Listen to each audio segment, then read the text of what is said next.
गणपती बाप्पा मोरिया। गोनूजा हे खूपच खुश होऊन मिथिला राजाच्या दरबारातून आपल्या घरी चालले होते। आज महाराजांनी त्यांना एक म्हैस भेट दिली होती। म्हैस एकदम टर्नीटाठी आणि जाडजूड होती आणि दूध सुद्धा भरपूर द्यायची। गोनूजा हे म्हशीच्या गळ्यात बांधलेली दोरी धरून आपल्याच विचारात गुंग होऊन घरी चालले होते। रस्त्यात त्यांना रूपलाल भेटला। रूपलाल हा त्यांचा बालपणीचा मित्र आणि शेजारी होता। जेव्हापासून गोनूजा हे मिथिला राजाच्या दरबारात नोकरी करू लागले तेव्हापासून त्यांची रूपलालशी गाठ भेट होत नसे। रूपलाल हा गोनूजा यांची प्रगती बघून मनातल्या मनात जळत होता आणि लोकांजवळ त्यांची निंदा करत असे। जेव्हा केव्हा त्याला संधी मिळत असे तेव्हा तो म्हणायचा, अरे काल परवापर्यंत गोनू भाकरीसाठी दारोदारी भटकायचा, तरी 2 वेळची भाकरी सुद्धा त्याला व्यवस्थित मिळत नव्हती। बऱ्याच वेळा मी त्याला माझ्या घरी नेऊन जेवायला घातले आहे, कारण तो माझा बालमित्र आहे ना। गोनूजा यांना अशा प्रकारचे बोलणे कळाले तरी वाईट वाटत नव्हते, कारण या गोष्टी खऱ्याच होत्या। ते गरिबीत वाढले होते, अनेक वेळा तो उपाशी राहून दिवस काढले होते आणि रूपलाल हा त्यांचा बालपणीचा मित्र होता। तो बऱ्याच वेळा त्यांना त्यांच्या घरी घेऊन जायचा आणि आपल्या जवळ बसून जेवायला द्यायचा। रूपलालला बघून गोनूजा यांना खूपच आनंद झाला। त्यांनी त्याचे क्षेम कुशल विचारले आणि चालता चालता त्याच्याशी गप्पा मारू लागले। रूपलाल हा फक्त औपचारिकता म्हणून हो किंवा नाही मध्ये बोलत होता। त्याची नजर त्या म्हशीवरून हटत नव्हती। मग रूपलालने गोनूजाला विचारले, काय रे मित्रा, ही म्हैस केवढ्याला विकत घेतली? गोनूजा हे अगदी सहजच बोलले, अरे मित्रा, अजून गोनूजाकडे एवढे पैसे आले नाहीत की जो स्वतःची म्हैस स्वतः खरेदी करेल। ही म्हैस तर माझ्या एका हजरजबाबीपणावर खुश होऊन महाराजांनी भेट दिली आहे। आता मला सुद्धा तुझ्यासारखे रोज दूध, दही, तूप, लोणी खायला मिळेल। रूपलालला बरोबर घेऊन गोनूजा हे आपल्या घरी आले आणि म्हशीला बांधण्यासाठी जमिनीत खुटी ठोकू लागले। तेव्हा रूपलालला वाटले की गोनूजा हा त्यांच्याकडे दुर्लक्ष करून त्यांचा अपमान करत आहे, म्हणून घरी महत्वाचे काम आहे असे सांगून तो घरी निघाला। तेव्हा गोनूजा सहजच म्हणाले, काम महत्वाचे आहे ते पहिले पूर्ण करून घे, आपली गाठ भेट तर होतच राहील। रूपलालला हा पण आपला अपमानच वाटला। तो मनातल्या मनात विचार करू लागला, या गोनूला एक म्हैस काय भेटली तर लगेच एवढा गर्व चढला। मी इतक्या दिवसानंतर त्याच्या घरी गेलो होतो तर पाणी देणे तर दूरच राहिले, साधे बस सुद्धा म्हटला नाही। तो मनातल्या मनात तनतन करत आपल्या घरी गेला। आता रूपलाल हा गोनूजा यांच्यावर जास्त जळू लागला। जेव्हा जेव्हा तो लोकांना भेटत असे तेव्हा तो गोनूजा हे किती मग्रूर झाले आहेत याचे किस्से तेल मीठ लावून सांगत असे। घरी म्हैस आल्यामुळे गोनूजा यांची जबाबदारी आणखीनच वाढली होती। ते राजदरबारात जाण्या अगोदर शेणकूट करत असत, म्हशीला चारा पाणी देत असत आणि संध्याकाळी राजदरबारातून डायरेक्ट घरी येत असत। म्हशीला आंघोळ घालत, तिला चारा पाणी देत असत। असे त्यांचे दिवस चालले होते आणि एके दिवशी गावात गुरांची जत्रा भरली। या जत्रेत गुरांचे आरोग्य सुद्धा तपासले जात होते, तसेच त्यांचे आरोग्य आणि देखभाल याबद्दल सुद्धा स्पर्धा होती। या स्पर्धेत मिथिला राजाच्या, गोनूजाची आणि रूपलालच्या आणि गावकऱ्यांच्या म्हशी सुद्धा सामील झाल्या होत्या। ही स्पर्धा गोनूजा यांची म्हैस जिंकली हे बघून रूपलालचा आणखीनच जळफळाट झाला। त्याने मिथिला राजाच्या म्हशींच्या स्पर्धेसाठी आलेल्या पशुपालक अधिकाऱ्याचे कान भरले आणि म्हणाला, गोनूजाला या पुरस्काराचा खूपच गर्व चढला आहे आणि तो स्वतःला महाराजांपेक्षा अधिक बुद्धिमान आणि शहाणा समजू लागला आहे आणि तो सगळ्यांना सांगत सुटला आहे की म्हैस पाळणे हे सगळ्यांना जमते असे नाही। माझी म्हैस महाराजांच्या म्हशीपेक्षा भारी आहे, तिचा मुकाबला कोणीच करू शकत नाही। हीच गोष्ट रूपलालने गावकऱ्यांना सुद्धा सांगितली आणि ही गोष्ट गावात आगीसारखी पसरली। गोनूजा म्हणतात की म्हैस पाळण्याची ताकद तर फक्त राजांमध्ये आहे, महाराजांमध्ये सुद्धा नाही. गावात चाललेली ही चर्चा महाराजांच्या कानावर गेली. त्यांचा विश्वासच बसला नाही की गोनूजा आपल्याबद्दल असे बोलू शकतो. मग त्यांनी जत्रेत गेलेल्या पशु अधिकाऱ्यांना याबद्दल विचारले, तर पशु अधिकारी सुद्धा म्हणाले की गोनूजा यांची म्हैस स्पर्धा जिंकली, त्यावेळी ते गर्विष्ठपणे तुमच्याबद्दल असे बोलले. मग महाराजांना राग आला आणि त्यांनी गोनूजाच्या म्हशीला मारण्याचा आदेश दिला. इकडे गोनूजाला सुद्धा गावात पसरलेल्या अफवेबद्दल कळाले होते. असे मी बोललोच नव्हतो, हे सर्व खोटे आहे, कोणीतरी पसरवलेली अफवा आहे हे महाराजांना समजून सांगेपर्यंत गोनूजा यांच्या म्हशीला मारून टाकण्यात आले. गोनूजांना तर जबरदस्त धक्काच बसला. ते कोणालाच काही बोलले नाही, अगदी महाराजांना सुद्धा. त्यांनी चांभाराला बोलावून म्हशीचे कातडे काढून घेतले आणि तिचे शेव शेतात पुरले. आता म्हशीचे कातडे घेऊन गोनूजा गावाची सीमा ओलांडून एका वडाच्या झाडाजवळ पोहोचले. ते त्यावर चढले आणि झाडाच्या फांदीवर म्हशीचे कातडे पसरवले. रोज रात्री ते त्या झाडाजवळ जायचे, झाडावर चढायचे, म्हशीच्या कातड्याला हात लावायचे आणि म्हणायचे, म्हशीला मारणाऱ्यांचा बदला घेईपर्यंत मी रात्री शांत झोपणार नाही. असे करता करता 7 दिवस निघून गेले आणि 8व्या दिवशी अमावस्येची रात्र आली. गोनूजा हे झाडावर चढलेच होते की झाडाखाली काही चोर येऊन बसले. गोनूजा यांनी वरून अंदाज लावला की किमान 4 चोर असतील. एका चोरट्याने छोटी मशाल पेटवली आणि मशालीच्या प्रकाशात त्यांनी चोरीचा माल आपापसात वाटून घेण्यास सुरुवात केली. गोनूजा हे म्हशीचे कातडे पकडून थोडे खाली वाकून चोर काय वाटून घेत आहेत हे पाहण्याचा प्रयत्न करत होते. तेव्हा एका चोराने पिशवी पालथी केली आणि त्या पिशवीतून सोन्याच्या अशर्फ्या पडू लागल्या. छन छन छनक छन. एवढ्या अशर्फी बघून गोनूजा चकित झाले आणि त्यांचा पाय फांदीवरून घसरला. झाडावरून खाली पडू नये म्हणून त्यांनी म्हशीचे कातडे सोडले आणि झाडाची फांदी पकडली. हे सर्व इतक्या वेगाने घडले की गोनूजा यांना देखील कळाले नाही. म्हशीचे कातडे उन्हात सुकल्यामुळे कडक झाले होते. गोनूजा यांनी हात काढताच म्हशीचे कातडे झाडाच्या फांद्या, पाने यांच्यावर आदळत एक विचित्र आणि भयानक आवाज काढत चोरट्यांच्या अंगावर पडले. हे भूतानी केले आहे असे समजून चोरटे घाबरून पळाले. गोनूजा यांनी पाहिले की चोर मागे न बघता पळत आहेत आणि शेवटी ते अंधारात दिसेनासे झाले. मग खूप वेळ गोनूजा हे झाडाच्या फांदीवर बसून राहिले. जेव्हा त्यांना वाटले की चोर परत येणार नाहीत, तेव्हा झाडावरून ते खाली उतरले. झाडाखालचे दृश्य बघून त्यांच्या आनंदाला पारावर राहिला नाही.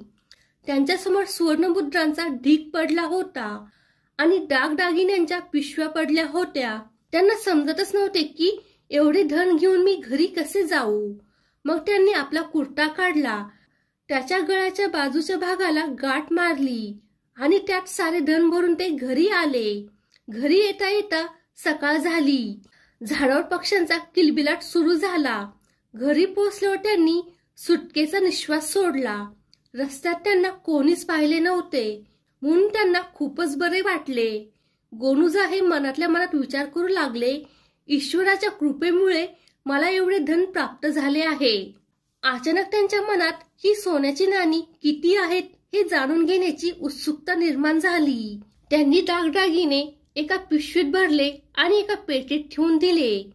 सोन्याच्या नाण्यांचा ढीग पाहून त्यांना वाटले की जर आता ही नाणी मोजायला सुरुवात केली तर रात्र झाली तरी ही मोजणी पूर्ण होणार नाही. यापेक्षा सोन्याच्या नाण्यांचे वजन केले तरी आपल्याला अंदाज येईल. वजन करायचा विचार त्यांच्या मनात येताच त्यांना प्रश्न पडला की वजन कसे करायचे. आपल्याकडे तर तराजू आणि वजन माप नाही. मग त्यांनी विचार केला की रूपलाल जवळ नक्कीच तराजू आणि वजन माप असेल, कारण त्यांचे लहाना पसारीचे काम अनेक पिढ्यापासून चालत आलेले आहे आणि त्यांच्याकडे विविध प्रकारचे तराजू आहेत, म्हणून त्याच्याकडून तराजू आणू. रूपलालचा विचार त्यांच्या मनात 2 कारणामुळे आला. पहिले म्हणजे रूपलाल हा त्यांचा बालपणीचा मित्र होता आणि दुसरे म्हणजे त्याचे घर त्यांच्या घरापासून काही अंतरावर होते. तराजूचा विचार त्यांच्या मनात येताच गोनूजा हे रूपलालच्या घराकडे निघाले. रूपलाल त्यावेळी आपल्या म्हशीसाठी चारा तयार करण्यामध्ये बिझी होता. गोनूजा आपल्या घरी आलेला बघून तो जरा आश्चर्यचकित झाला आणि पुढे जाऊन त्याने विचारले, काय भाऊ गोनू, एवढ्या सकाळ सकाळी कस काय आलास आणि तुझे एवढे डोळे सुजलेले का आहेत? रात्रभर झोपला नाहीस वाटतं. गोनूजा म्हणाला, रूपलाल तू एकदम बरोबर बोललास, मी रात्रभर झोपलो नाही. आता मला तराजू आणि वजन दे, मी जरा घाईत आहे, नंतर निवांत बोलू. रूपलाल हा तराजू आणण्यासाठी घरात गेला. तो संशयी स्वभावाचा होता. तो मनातल्या मनात विचार करू लागला, काय भानगड आहे, गोनूजा हा रात्रभर का झोपला नाही आणि सकाळ सकाळी तराजू मागण्यासाठी का आला? एवढ्या सकाळी तराजूवर तो कशाचे वजन करणार आहे? आपल्या मनातील शंकेचे काहूर शमवण्यासाठी त्याने त्या तराजूला मेण लावले आणि मनातल्या मनात म्हणाला, गोनू तू कशाचेही वजन कर, याला नक्कीच चिकटेल. मग तो बाहेर आला आणि त्याने तराजू आणि वजनमाप गोनूजा याला दिले. गोनूजा हे तराजू आणि वजनमाप घेऊन आपल्या घरी आले. सोन्याच्या नाण्याचे वजन केल्यावर ती सर्व सोन्याची नाणी त्यांनी एका पोत्यात भरली आणि पेटीत ठेवली आणि ते तराजू परत करायला निघाले तर त्यांना तळाला सोन्याचे नाणे चिकटल्याचे दिसले. लगेच त्यांच्या लक्षात आले की रूपलालने तराजूच्या तळाशी मेण लावले आहे. कदाचित मी काय तोलणार हे जाणून घेण्याची त्याला उत्सुकता होती. गोनूजा यांच्या ओठावर एक गूढ हास्य उमटले आणि त्यांनी तराजूच्या तळाशी सोन्याचे नाणे व्यवस्थित चिकटवले आणि त्यांनी तो तराजू रूपलालला परत केला. गोनूजा यांना पूर्ण खात्री होती की आता सुवर्णमुद्रांचे वजन केल्याची बातमी अख्ख्या गावभर पसरेल, कारण लहानपणापासून ते रूपलालला ओळखत होते आणि त्यांना माहित होते की रूपलालच्या पोटात काहीच पचत नाही आणि त्याला कोणतीही गोष्ट वाढवून सांगण्याची सवय आहे. तसेच त्यांच्याकडे हजारो सुवर्ण मुद्रा आहेत हे गावकऱ्यांना कळावे अशी गोनूजा यांची इच्छा होती आणि घडलेही तसेच. जसजसा दिवस सरत गेला तसतसे लोक गोनूजा यांच्याकडे त्यांचे अभिनंदन करण्यासाठी येऊ लागले. त्यांचा हेतू अभिनंदन करण्यापेक्षा गोनूजा यांच्याकडे एवढे धन कुठून आले, एवढी सोन्याची नाणी कुठे मिळाली जी मोजण्याऐवजी त्यांचे वजन करावे लागले हे जाणून घेण्यात होता. त्या सर्व जिज्ञासू लोकांमध्ये रूपलालचाही समावेश होता. आपल्या दरवाजात उभे असलेल्या गावकऱ्यांना बघून गोनूजा यांच्या मनात एकच विचार आला, हे तेच लोक आहेत ज्यांनी पसरवलेल्या अफवेमुळे महाराजांनी माझी लाडकी म्हैस मारली. शेवटी धनाचे रहस्य जाणून घेण्यासाठी रूपलालने बालपणीच्या मैत्रीची शपथ घातली. तेव्हा गोनूजा म्हणाले, रूपलाल भाऊ, तुझ्यापासून तरी काय लपवायचंय? अरे, म्हैस मेल्यानंतर मी तिची कातडी काढून घेतली, कारण मला माहित होतं की गावाबाहेर असलेल्या वडाच्या झाडावर एक पिशाच राहतो. त्याला म्हशीची कातडी खूप आवडते आणि म्हशीच्या कातडीसाठी तो मागेल तेवढे धन देतो. रोज रात्री मी म्हशीची कातडी घेऊन वडाच्या झाडाकडे जायचो. काल अमावस्येच्या रात्री तो पिशाच मला नेमका भेटला आणि मग त्याने माझ्याकडून म्हशीचे कातडे घेतले आणि मला सोन्याची नाणी दिली. त्या पिशाच्याने मला आणखी म्हशीची कातडी मागितली आहेत, कारण त्याच्या मुलीचे लग्न होणार आहे आणि तो लग्नात आलेल्या प्रत्येक वराड्याला एक एक म्हशीची कातडे देणार आहे. पिशाच मला म्हणाला, धनाची काळजी करू नकोस, म्हशीच्या कातड्यासाठी मागेल ती किंमत द्यायला तो तयार आहे. पण आता माझ्याजवळ एक सुद्धा म्हैस नाही की जिला मारून मी ती कातडी पिशाच्याला विकावी. म्हणून मला जे काही मिळाले त्यात मी समाधानी आहे. आणि असं म्हणतात की लोभ ही सगळ्यात वाईट गोष्ट आहे भाऊ. गावकऱ्यांना तर असं वाटलं की त्यांना खजिन्याची चावी सापडली आहे. सर्वजण आनंदाने आपल्या घरी परतले. गावकऱ्यांची चाल ढाल पाहून गोनूजा यांना समजले की त्यांना जे हवे आहे ते साध्य झाले आहे. दुसऱ्या दिवशी संपूर्ण गावात दुधासाठी हाहाकार माजला, कारण गावातील A to Z म्हशी मारल्या गेल्या. त्या सर्व म्हशींची कातडे काढून त्यांना शेतात पुरण्यात आले. जेव्हा गोनूजा यांना ही गोष्ट कळाली तेव्हा ते बडबडले, जैसी करनी वैसी भरनी. मग ते गुणगुणायला लागले, लोभ ही वाईट गोष्ट आहे भाऊ, लोभ ही वाईट गोष्ट आहे भाऊ.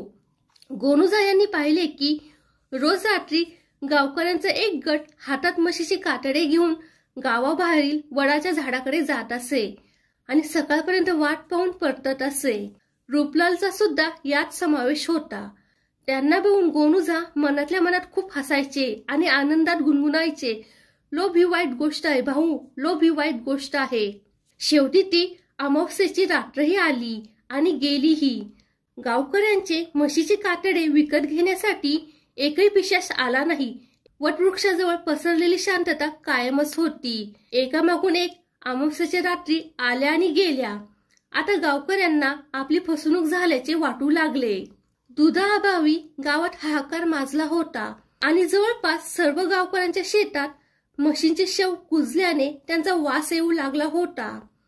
फसवणूक झाल्यामुळे चिडलेले गावकरी आपली तक्रार घेऊन मिथिला राजाच्या दरबारात गेले. ते महाराजांना म्हणाले, महाराज, गोनुजा यांच्यामुळे आज गावात एकही म्हैस जिवंत नाही. आम्ही त्यांची बोलणे ऐकून आमच्या म्हशी मारल्या. आता सर्वजण दुधासाठी तळमळत आहोत आणि आमच्या मांडीवरच्या लेकरांना सुद्धा दूध नाहीये. म्हशीच्या कुजलेल्या शवामुळे संपूर्ण गावात दुर्गंध सुटला आहे. त्यामुळे एखादा संसर्गजन्य रोग पसरण्याचा धोका आहे. महाराजांना गोनुजा याचा खूपच राग आला. त्यांनी शिपायांना पाठवून गोनुजा यांना राजदरबारात हजर राहण्यास सांगितले. गोनुजा या परिस्थितीसाठी मानसिकदृष्ट्या पूर्णतः तयार होते. दरबारात हजर झाल्यावर महाराजांनी त्या गावकऱ्यांनी लावलेल्या आरोपाबद्दल जाब विचारला. तेव्हा गोनुजा मंदस्मित हास्य करत म्हणाले, महाराज, तुम्ही यांना विचारा की मी यांना म्हशी मारण्याचा सल्ला दिला होता का? हे लोक मला विचारायला आले की माझ्याकडे ही अफाट संपत्ती कुठून आली. यांचा प्रश्न काल्पनिक असल्यामुळे मी त्यांना म्हशीच्या कातड्याची काल्पनिक गोष्ट सांगितली. म्हणजेच काल्पनिक प्रश्नाला मी काल्पनिक उत्तर दिले. आणि महाराज, त्यांना कथा सांगितल्यावर मी अनेक वेळा म्हणालो, लोभ ही वाईट गोष्ट आहे भाऊ, लोभ ही वाईट गोष्ट आहे. पण या लोकांचा भूताप्रेतावर जास्त विश्वास आहे. ते भूत पिशाचाला मानतात, त्यांची पूजा करतात. म्हणून त्यांनी माझ्या शेवटच्या बोलण्याचा काही अर्थ घेतला नाही. आता तुम्ही सांगा महाराज, यांनी केलेल्या कृत्यासाठी मी दोषी आहे का? जर मी तुम्हाला दोषी वाटत असेल तर तुम्ही मला हवी ती शिक्षा देऊ शकता. महाराजांनी गावकऱ्यांच्या गटाकडे पाहिले. ते सर्व मान खाली घालून गप्प उभे होते. महाराजांच्या लगेच लक्षात आले की गावकऱ्यांनी आपली म्हैस आपल्या लोभामुळे गमावली आहे. त्यांनी गोनुजा यांना सन्मानपूर्वक परत पाठवले. गावकऱ्यांना त्यांच्या मूर्खपणाबद्दल फटकारले. सगळे गावकरी हे उदास चेहऱ्याने घरी परतले. महाराजांनी राज्याच्या वतीने गावातील मुलांसाठी दुधाची व्यवस्था केली, कारण हे त्यांचे राजकर्तव्य होते. आणि गोनुजा हे आनंदाने गुणगुणत त्यांच्या घराकडे जात होते. लोभ वाईट गोष्ट आहे भाऊ, लोभ वाईट गोष्ट आहे. फ्रेंड्स, हा व्हिडिओ जर तुम्हाला आवडला असेल तर व्हिडिओला लाईक करा आणि फोटोग्राफी इज माय पॅशन या युट्यूब चॅनलला सबस्क्राईब करा. धन्यवाद.